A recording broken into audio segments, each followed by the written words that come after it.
भागवत जी कथा में 10 लक्षण हैं। सर्ग, विसर्ग, स्थान, पोषण, हुति, मनवंतर, ईसनु कथा, निरोध, मुक्ति और आश्रय। प्रथम स्कंद 12 स्कंद हैं भागवत जी में। प्रथम स्कंद में सुखदेव जी परीक्षित जी का जन्म का प्रसंग है। कुंती स्तुति, भीम स्तुति, राजा परीक्षित की सभा में सुखदेव जी के आगमन का आदि का वर्णन लिखा है।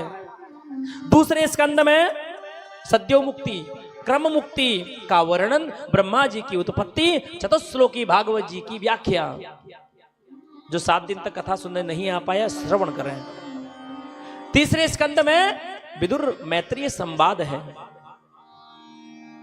कपिल देहूति संवाद है, हिरणाक्ष वध का आदि का वर्णन लिखा है।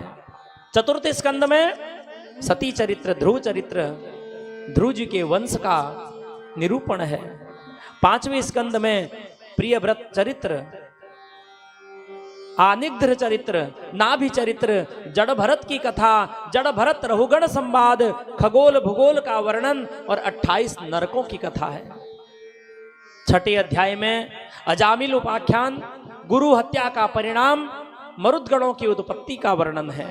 7वें स्कंद में प्रहलाद चरित्र और नृसिंह चरित्र की कथा है।